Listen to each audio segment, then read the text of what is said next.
I did not miss a day of scheduled training. I knew that for every day I had off, there was a competitor against me who had not had a day off.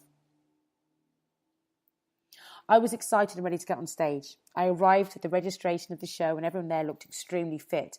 Was I nervous? Not really. I'd been doing this for a long time and was ready to take it to the next level. I spent the day at the hotel relaxing, and as I focused on what I had to do on the stage the next day, I got excited to be up on stage. I didn't do anything that took an ounce of energy out of me. I listened to my dance routine so I could get through the moves in my mind. It was the day of the championships and I was rested, relaxed and ready to go. I called my father on the way to the competition to chat with him about the day ahead. He said to me, "Sarah, keep your eye on the ball, darling. This is your Olympics. You've been training for this day for years, but you didn't know it. You can win this competition."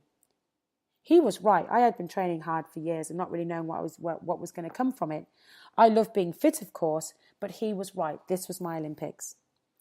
Backstage at the show was electrifying. I was in the company of some incredible athletes who took their fitness and health as seriously as I did. This truly was a competition. They too were motivated and there to win. My name and number were called and I was ready to go.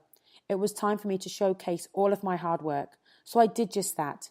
I felt energized and happy to be on stage and performed everything, including my routine, to the best of my ability. I left the stage feeling fulfilled, knowing that I could not have done a single thing better. It was a long day and the announcements were not until that evening. Then at 9 o'clock at night, it was time for me to get back on stage for the placing and the announcements. They called out the top 10 and I heard my name. Excellent news, I thought, as the standard of the athletes on the stage was amazing. I felt privileged to have made the top 10. Then they called the top 5, and yes, my name was called again. Wow, it was the most amazing feeling. I stood alongside some of the most conditioned athletes and I felt honoured to be up there. Then the next announcement came of the top 3, and my name was called again. Was I getting closer to a pro card? I was excited and nervous at the same time. I kept thinking about my dad saying, "This is your Olympics, and you're there to win." The excitement in the crowd on the stage was at an all-time high, and they announced the top 2 girls. I was in the top 2 and in line for a pro card. Many athletes try for many years to get a pro card and many times do not succeed. I thought, okay, so if today isn't my day, then I could go again. I'm so early in the stages here. I then heard the head judge say my name. Yes, my name, Sarah Shakespeare. The excitement had me jumping up and down in my high heels because I just got my pro card on my first attempt. This was an incredible feeling and one of my proudest moments. I left the stage and my first phone call was to my father, who was waiting at the phone just for the results to see where I'm at. I said, "Dad, I got the ball. I kept my eye on the ball and I won." He said, "I knew you would win, darling, because it was your Olympics." So that's part of the Born to Be Me, which is with the Sisterhood Folios when we talk about running on all engines. Now, the book that I have coming up now in June 2018 is called, it's actually in the book Rebel Rising, and then the story is called An English Girl on Staycation in Canada. And I talk about moving to Canada to a different place. I'd been here a few times on holiday. I'm not going to go through all the details because it's not released yet, but just the title should be able to give it away on what I am talking about at that time. So I'm coming to the end of the show today. I hope this has helped you see what I do when I go out and do workshops and I do keynote speeches, the message that I'm trying to get out through the books. Now, my 5th book that's going to be coming out in 2019, I haven't written yet. But what it's going to be about, it's going to be a book that uses a lot of my life stories and lots of strategies around them. So it's going to be a coaching book that talks about what I've gone through and how I believe I can help you get through different areas.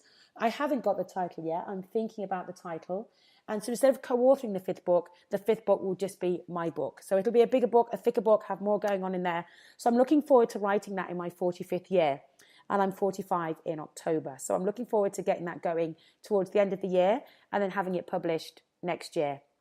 So I'd like to wrap up the show tonight. I've had an amazing time talking about my absolute passion to help people to be on stage, to get my message out there. If you would like me to speak at your event, then do get hold of me at sarah@sarahshakespeare.com. I'm going to be starting to do retreats this year. So I will be having motivational retreats here in Kelowna, BC. If you Google Kelowna, BC and look on images, you will be dying to come here to the retreats. I will be advertising those. I'm hoping to start the first one in July of 2018. So do join me there. It's going to be amazing. Very, very excited to get those going. If you'd like to do group training with me, again, you can get hold of me on Facebook Messenger. You can call me, or I'm everywhere to contact. Do get hold of me on sarah@sarahshakespeare.com and also through Messenger and through Instagram. If you don't follow me on Facebook, I have got 2 Facebook pages under Sarah Shakespeare. On Instagram, I'm Shakespeare Sarah. On YouTube, I have a YouTube channel. I have about 130 videos on there that you can watch at Sarah Shakespeare. Twitter, I am Sarah Shakespeare, and just take off the R and the E and put number 3, because that's as near as I could get to Shakespeare. And if you want to get hold of me anytime, very, very keen to talk to you. And I will see you next week.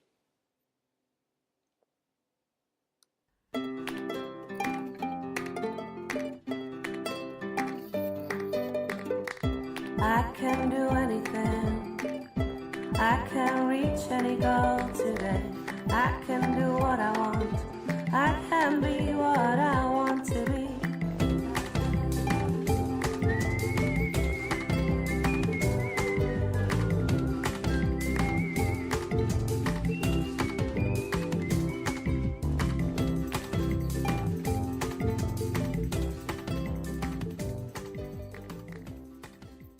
Coach on Fire Radio.